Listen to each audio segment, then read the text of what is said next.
Hello, and welcome to yet another episode of Constructing Success, which is a sales, lifestyle, and I say it differently each time, but we'll use learning podcast where typically it is my job to deconstruct or question or pick apart high performers, CEOs, athletes, or anybody who is excelling in their field and figure out what it is that makes them tick, what it is that makes them successful, and what it is that inspires them to keep going.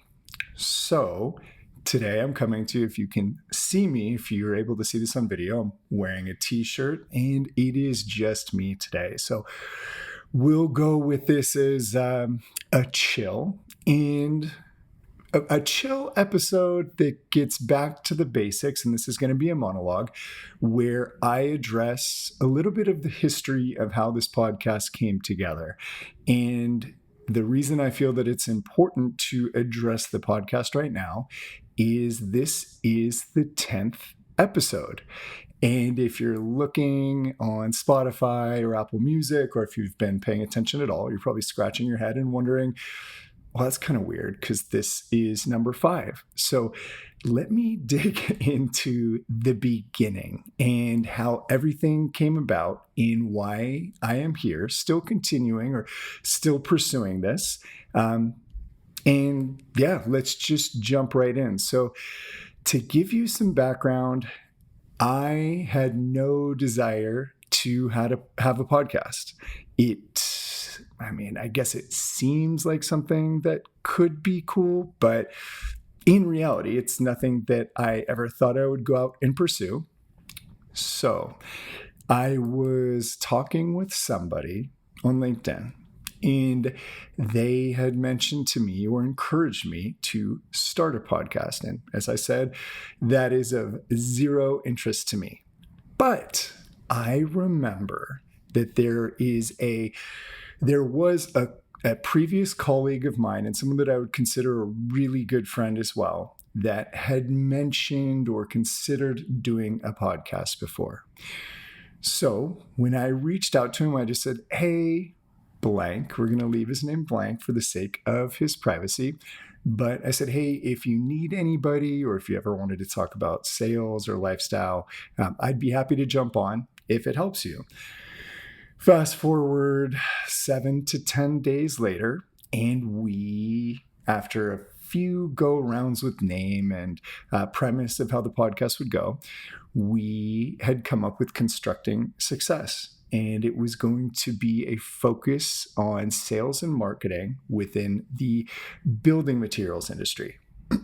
So why am I taking the time to tell you about this story now?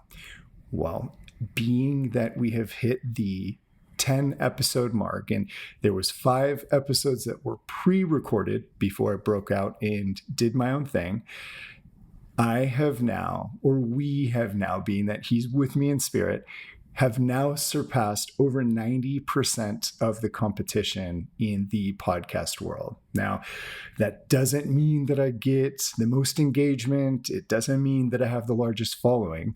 It means that most other podcasters that set out on this journey fail. 90% fail within the first three recordings or 3 weeks or 3 sessions. They fail because they quit. It's not like they'd be ruled out. I could continue going as is with 0 following for the next 10 years, should I choose, but they had failed because they gave up.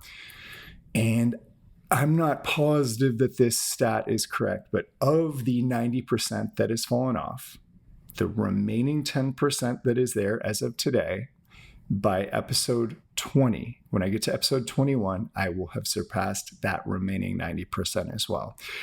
And I don't have a crystal ball, but I'm committed to 52 episodes. And today being an example, this was an off week for me, and I had no motivation to do this episode, but Fortunately, I am disciplined enough to make sure to get the episode going and to do this. So do I want to do this right now? No, not really, but I need to. And it helps me get to my goal of 52. So I digress. Back to the story a bit. So me and this fantastic person who we mesh like yin and yang, and for the times when I'm focused on the big picture and he was focused on the details, or flip that, we just matched up really, really well. So we record, I think I said 5. Yeah, we record 5 episodes. And in the episodes, a few different times, I'm sure, I haven't gone back to look, but I talked about overcoming obstacles, shit getting thrown your way, and just pursuing and continuing on. You can take some wounds, but you bandage them up and you just keep going. So after the 5th episode was recorded and we finally did the intro, and I am somebody that doesn't like to talk about a deal until it's done. I don't like to talk about a move or a purchase until it's complete. For whatever reason, I just don't like doing it. If I'm going to complete something, you'll know because you saw me do it, as opposed to me telling you, oh, I'm going to, or one day, or this is what I want to do. So once this introductory episode came out, I was screwed. Not screwed in a bad way, but how could I talk about continuing on and persevering no matter what, only to have an introductory episode come out that I'm promoting on LinkedIn and on Instagram, and it's on YouTube, and now we've got a Spotify and a Apple Music podcast channel or whatever. I really don't know. Like I'm working through this as it goes, but how could I not be a phony, full of shit, horrible example if I didn't practice what I preached, and if I just launched one and disappeared? So that is how things came together. That is how I'm here now. And I appreciate whoever's listening to this. I appreciate you as you're on this journey with me of how to keep episodes exciting and to keep guests coming that have something to say, and working through technical edits and whatnot. So there is the introduction for today and some background on why I'm doing this, how it came about, and why I am continuing on. So moving from there, we actually got some listener feedback. So this is new. And they both pertain, I guess, to sales and leadership. So I'm going to address these really quickly. Then I'll move on to some of the lifestyle and hack, lifestyle hack. How am I going to say this? Lifestyle, life hacks, and further education that I'm excited about and that I've gathered over the past few weeks while I was interviewing other guests. So the question that came in was regarding sales, and it was regarding a sales manager that refuses to role play. And the question was, I don't have it up in front of me, but it was something along the lines of, hey, constructing success, I've asked my sales manager to role play with me, and after 2 times, they continue to push it off or say, I'm busy right now, and they don't follow up to pick out a better time. What should I do? So I've talked about this briefly, but typically sales managers that come into the role, they are in that position because they were a high-performing salesperson. So being that they were a high-performing salesperson, that doesn't mean that they are a high-performing manager, leader, motivator, accountability partner, coach, however you want to look at it. So in this situation, what this tells me is that the sales manager has a high need for approval. In other words, they're worried about failing in front of you and becoming embarrassed. A, that's part of it. B, they haven't had the training to coach or motivate, or how would I word this? Yeah, I guess coach, motivate, and definitely, and this falls under coaching, but definitely role playing is something that is difficult if you haven't done it before, role playing with sales objections and sales issues that you could run into. And the beauty and power of role playing is when you work through it so many times, you become desensitized to these objections as they come up. So what I would suggest you do is I would suggest that you ask the sales manager, you bring it up again, and you say, call it Derek. I'd say, hey, Derek, it's really important to me that I'm successful in this role. And in order to be successful in the sales role, I need to succeed in booking appointments, running proper discovery calls, qualifying correctly, and closing. Whether you're newer to this or whether you've been having some difficulties lately, I have been experiencing XYZ issues with whatever, and it would be really important for our success if we could spend a bit of time practicing on how to overcome these objections. Now, being that you are my sales manager and that you've had success selling this type of product to this type of customer in the past, what would you suggest as the next steps for me to overcome these uncomfortable scenarios, these insecurities, or so that I can get more confident and comfortable on my calls or in person? And leave it up to them and see what they say. And if they come back and shut you down, reach out to me again and we'll work through this together. But you've got to put them in the position that it's a mutually beneficial scenario, because the better you do, the better they do. And you also need to express that without them, you don't have the proper resources to be successful. Now, if they're unable to do it, ask them for their recommendation on what resources to use, what to watch, who to listen to, what books to read, and get as much out of them as you can. But to keep this one kind of short, because it's a little bit broader of a topic, that would be my first suggestion. If that doesn't work out, don't hesitate to reach back out. The second email that we received, which I'm grateful that nothing has been negative so far, so knock on wood, was this is a flattering email, and it's comical to me because of the journey to get here, if you will. And I'll dive into what the email said, but it was loosely stated. It was, hey, Derek, you seem so composed and confident when you're on camera and when you're talking with other people and in some of the videos that I've seen you put out on LinkedIn. Did you have did you go to a public speaking course, or have you had any professional training? I struggle with this when I'm in meetings and I would like to sound a little bit more smooth like you. So for the person that put this out, thank you very much. I'm flattered.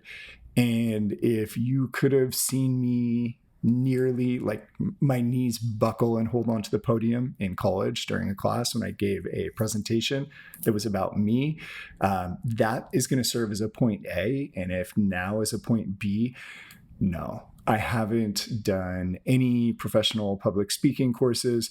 What I have done is I put myself in uncomfortable situations and I just keep coming back. When I'm in an uncomfortable situation, maybe it's a public speaking scenario, we'll use that as an example. I'm not going into it blind or unprepared. I'm going in and I'm rehearsing and I'm writing out, not a full script, but I'm writing out an outline of the bullet points that I want to address. And then I'm practicing it. I'll practice it in front of my cell phone and record it. And then I can minimize the ends, buts, and I don't knows. As I say right away after. But putting yourself in those scenarios and desensitizing yourself to groups. So it could be a small group. And this, taking the point A to point B, me being in college to me being now, I would say that the experiences that I've had in life have helped me to be more confident at times or more assertive at times. And examples of this are being a waiter. You are speaking publicly to a group of 1 to 4 to 8. And I remember the bigger the table, the more stressed out or nervous I would be because I didn't want to sound stupid and whatnot. So putting yourself in a scenario where you're going to be talking to smaller groups and larger groups and larger groups, and talking to people that, I don't want to say that don't matter, but people that don't influence your day-to-day. Maybe have a conversation with someone on the bus, and then working up to someone who is maybe involved with your work, and then working up to a manager, and then getting to where you feel confident speaking in front of a CEO. That would be my recipe for improvement. And it's going to be those small incremental gains. So even if it seems below you or something simple, and just striking up a conversation with a stranger in an elevator, start there and continually work up. And let me think about where I want to go from here. So typically with public speaking, or typically when someone is not feeling confident to do something along those lines, what I would encourage, and these are a few things that I have seen over the past few weeks and that I thought were cool to discuss. But what can help, or what will help, is just being confident. So if you are feeling insecure that you're going to mess up in front of a group, or you're feeling insecure about trying something new, remember that everyone is human. And the people that you think are cool or special, they're no different than you.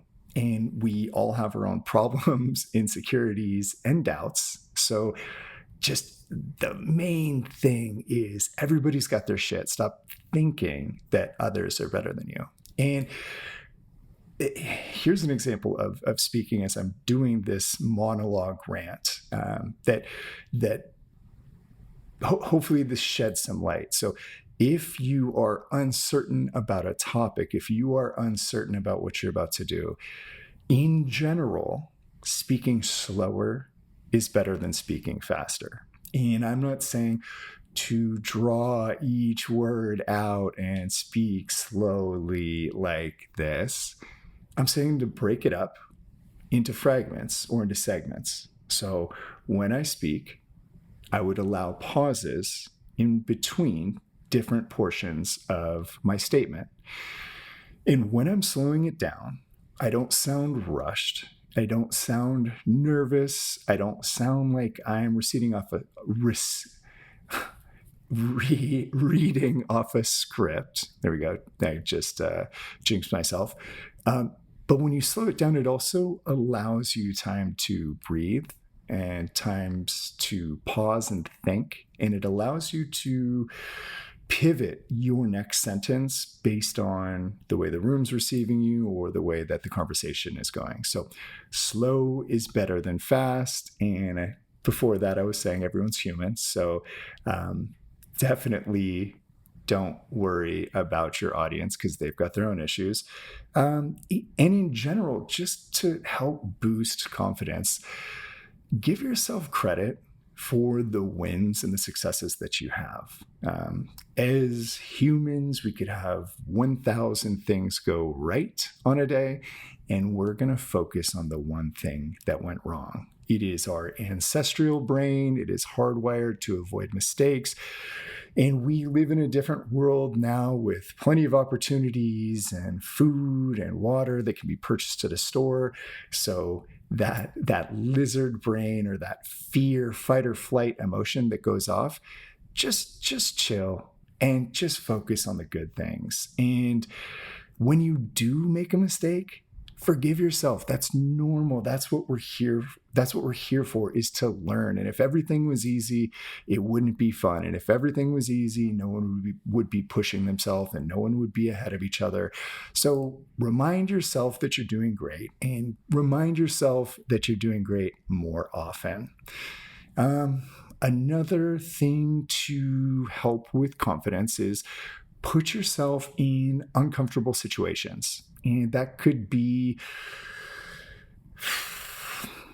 I don't know if this is the one to start with, but create a dating app, go on a date, join a club, go to an event, volunteer.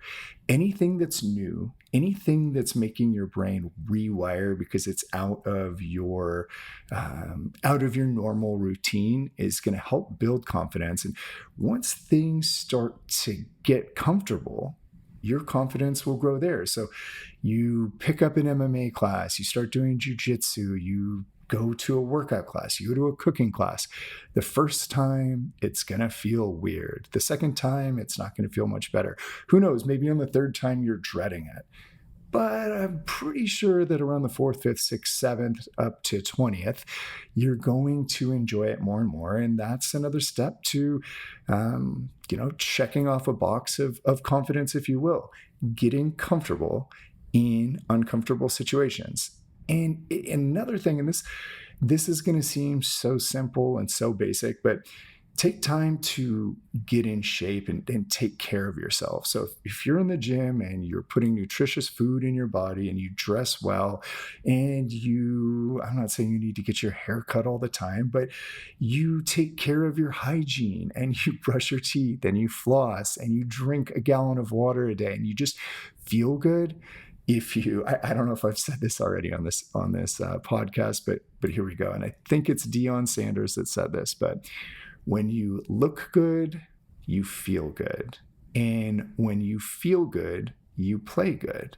And when you play good, they pay good. So the first step is just putting on clothes that look good on you and taking care of yourself and being hydrated and getting a good night's sleep. And if you don't like the way that you look, you will shy away from social settings and you will shy away from being uncomfortable. If you do like it, then you'll be more confident to approach these newer scenarios. So, take care of yourself. And I want to go back to the allowing yourself to make mistakes. And this is going to sound corny or cliche, but Rome was not built in a day. And we are all works in progress. And just keep pushing. If you mess up, assess the mistake. I'm not saying just jump up quickly and forget that it happened. Sit there, figure out why it happened. Maybe in a public speaking scenario, maybe you were in front of too many people. The next time I need to take a step back and go in front of a smaller group. Maybe you were not rehearsed well enough. Maybe you didn't sleep well enough the night before. Whatever it is, assess the damage and then make sure it doesn't happen again. And if it happens again, that's okay. Just keep it pushing. So those are a few things on confidence. Another thing is less planning, more action. So we can get into this analysis paralysis or, too much planning or too much perfection can lead to anxiety. I'm not ready for this. I didn't prepare enough. This isn't good enough.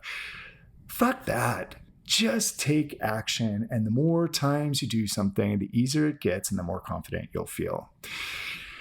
Another thing for confidence, and this is going to be self-limiting beliefs or negative head talk, is believe in yourself. Whether you think you can or you think you can't, you will always be right.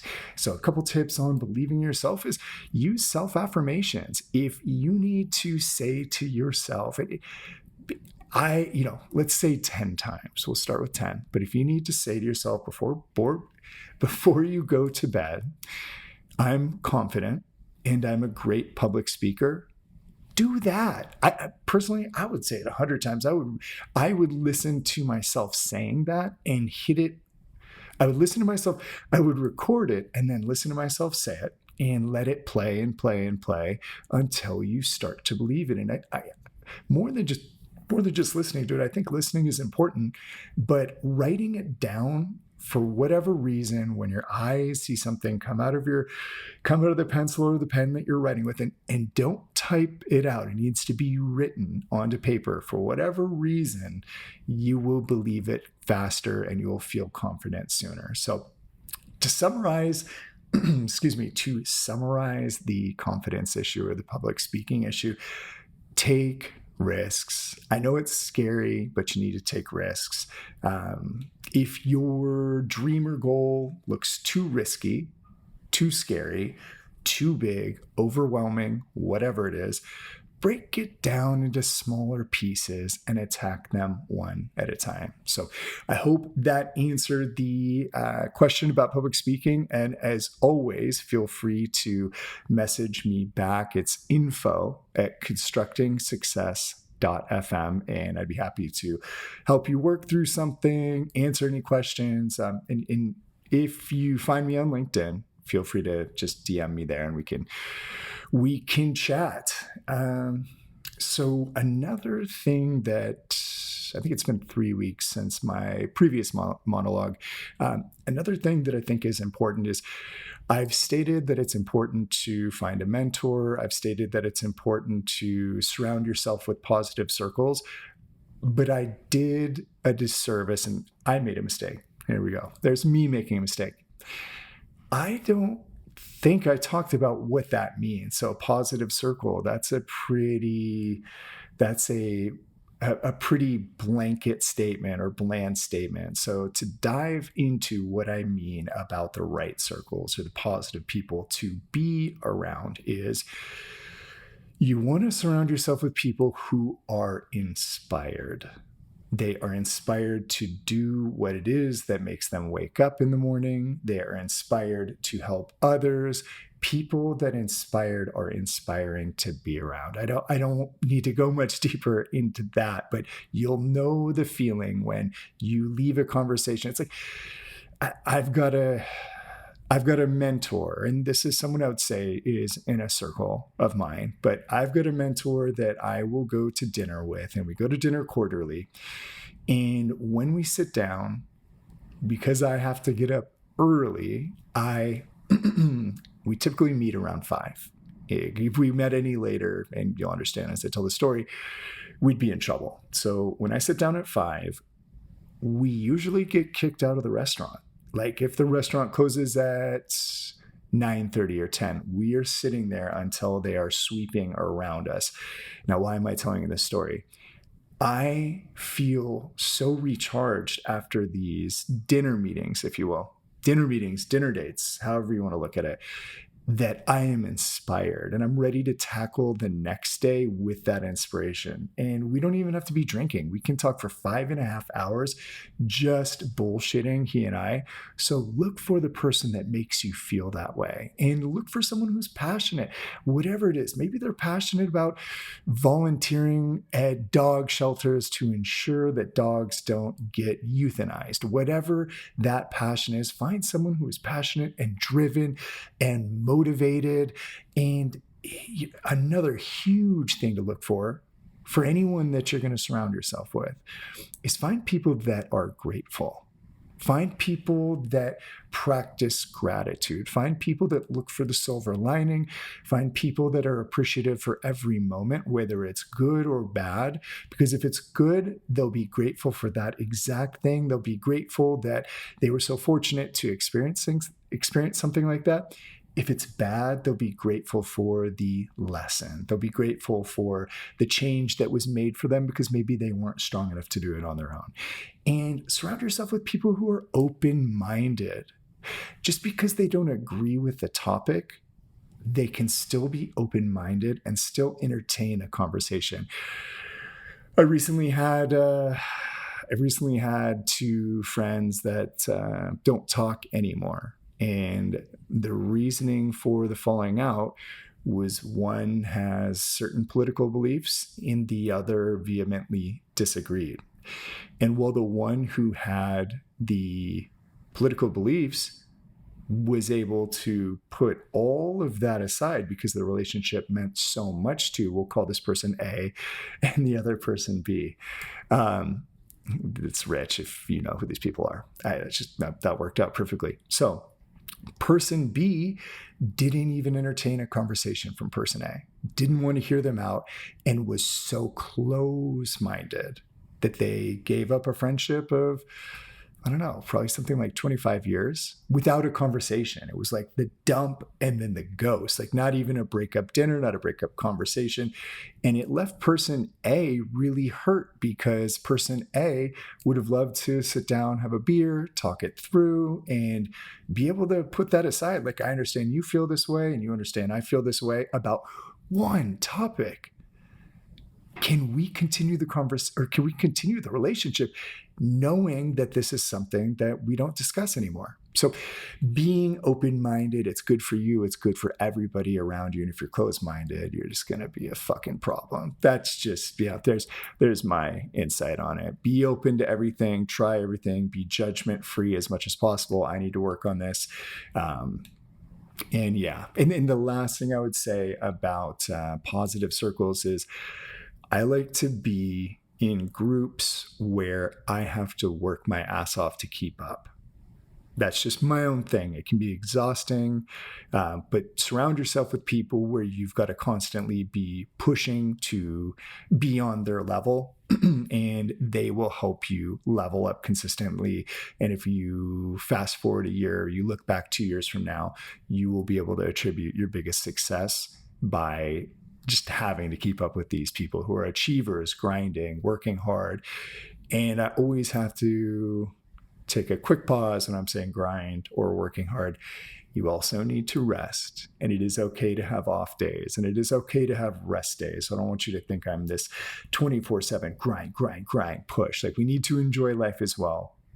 But there's a balance based on what you're trying to achieve. And let me see what else I wanted to talk about.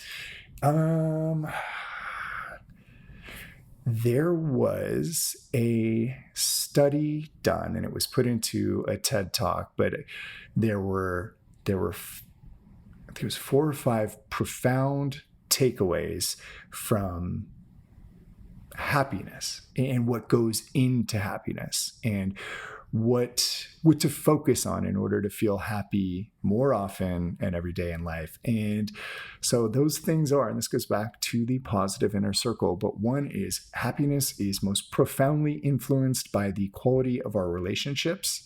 Strong and supportive connections with family, friends, and community lead to a longer and more fulfilling life. So communication is huge. Having some sort of routine, some sort of community, some sort of, I just think purpose can fall in line with routine, whether that's you walk and you say hi to the person at the coffee shop every day, whether you have a routine and you pick up your bagels from, I don't know, Noah's Bagels or Einstein Bagels once a week. We do need some sort of routine, and we do need some sort of connection emotionally in order for us to feel a longer and more fulfilling life.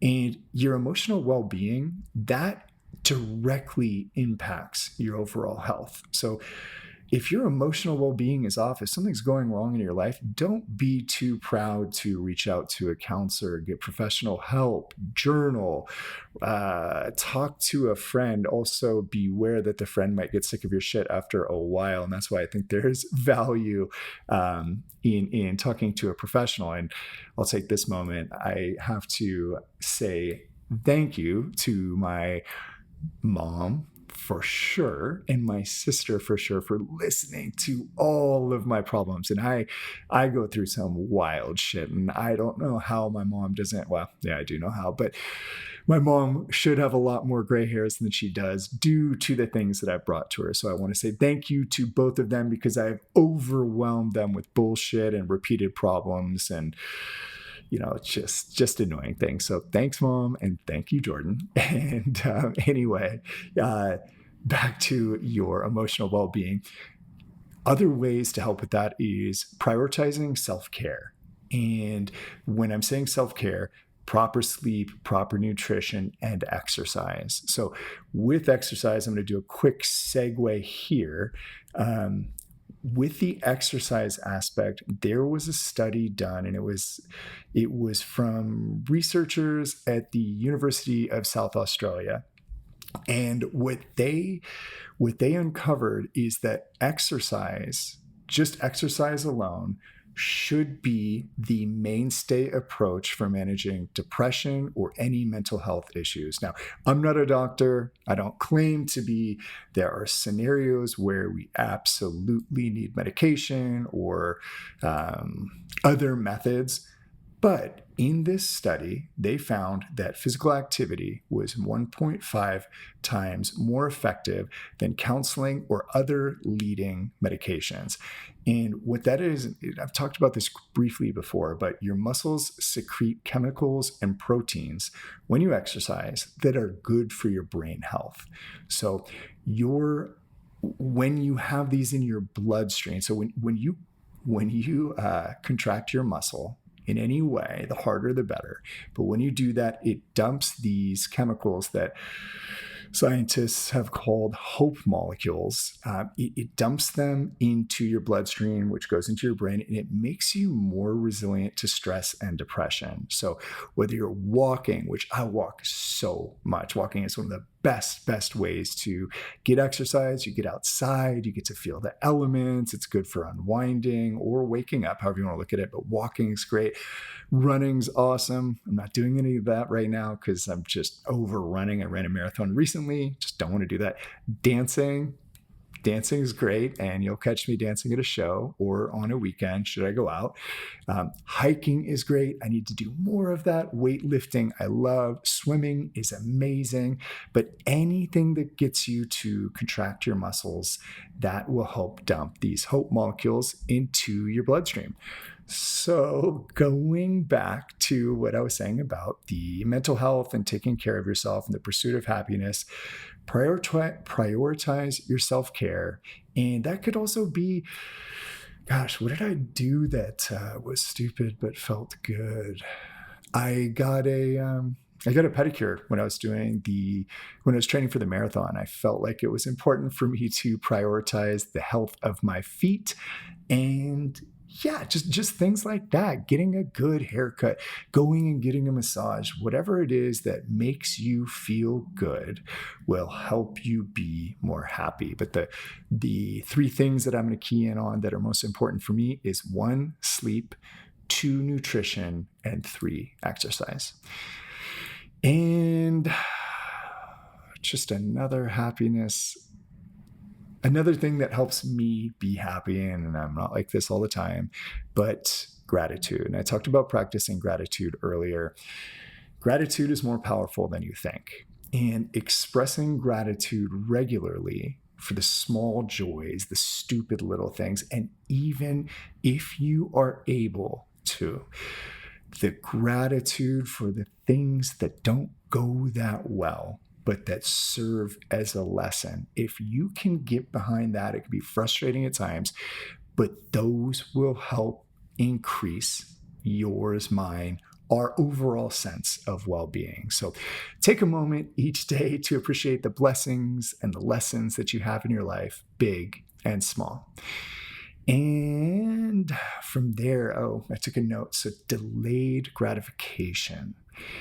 Delayed gratification, this is an important topic for me because it falls under discipline, and discipline is the strongest form of self-love. So delayed gratification is making the decision to eat the apple instead of the donut. Now, the donut, immediately, the sugar would go into my bloodstream. I'd feel that quick high. It would taste good. It would feel good. But 20 minutes later, I'm going to feel kind of shitty. I'm not going to have the right fuel in my body to exercise the way I want to. And I'm probably going to feel lethargic. Now, delayed gratification, I think apples are pretty good, actually. So maybe this is a bad example, but eating the apple, it doesn't taste as good as the donut. It's a little harder to eat.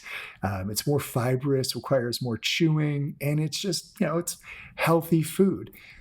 But fast forward 20 minutes, my glucose levels are back up. My blood, the sugar levels in my blood are good. I've got more energy, more sustainable energy that I can burn from an apple than a cup of coffee. And I've got good fiber in me. And I've probably got some sort of almost like little flossing going on with my teeth as well. But an apple is going to be the delayed gratification that will make you feel better in the long term. You're going to look better. You're going to feel better. Everything will be better. So when it comes to making decisions, and this is me practicing out loud or talking out loud because I'm not always good at this, but the fun night out that will be really, really fun, and you know it's going to be fun, will probably leave you feeling more depleted the next day than had you gone to bed early and done the boring things. But now you fast forward to the next day, and after you've done the boring things, you went to sleep, you watched a movie, you meal prepped. Now come the next day, you've got more energy. And you've taken time to knock out some of the chores that you needed to do. Maybe you did things around the house. Maybe you read. Maybe you caught up with a friend on FaceTime that you haven't talked to in a while. So delayed gratification is hard, but it is always, almost always the answer. And shoot, I don't even know how long I've been going, but this is a pretty good monologue rant. I've caught you up on how I got here, some cool things that I've been working on or learning lately. And as I bring this to a close, I've got some really exciting guests coming on. Expect to see me in this frequency, probably every 3 to 4. I'll do a monologue because I get to talk, where when I have guests on, I feel like I'm just in the interviewer seat. And that's fun for me as well. But I don't get to share the things that I've been working on. Ooh, one last thing. This is a travel hack. And this is something that maybe you already know. And if you do, oh well. If you don't, hopefully this helps you. So I have a ton of miles with Alaska Airlines. And I'm sure this goes for multiple airlines. But I was recently booking a trip, an international trip. And when I was looking for flight options out of Seattle I'm going to Thailand, but looking at the options, there weren't that many. It was charging me a ton of miles. And overall, I was frustrated. I was kind of thinking like, shit, this is, here we go. No blackout dates, but there's just no dates available. They've used them all up. So a friend had mentioned that they were flying out of LA. So I looked into, I looked into using my miles to use Alaska Airlines still, but fly out of LAX.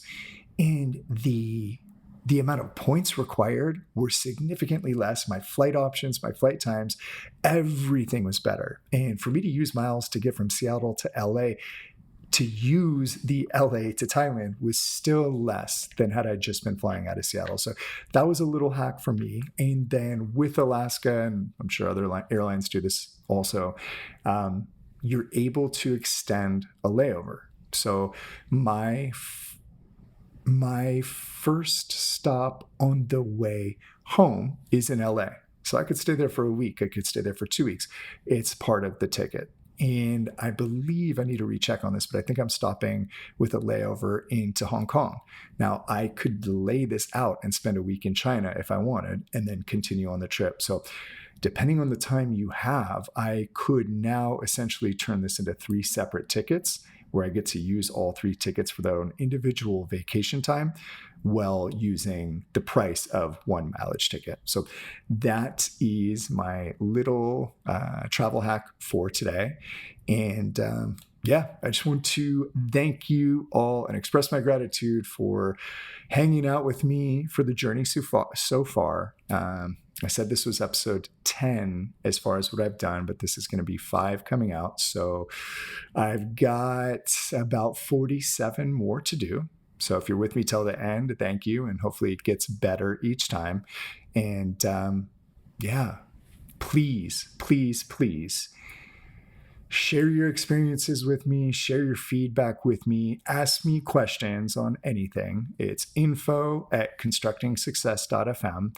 And thank you again. Until the next time, this is Derek Baer, and I'm signing out.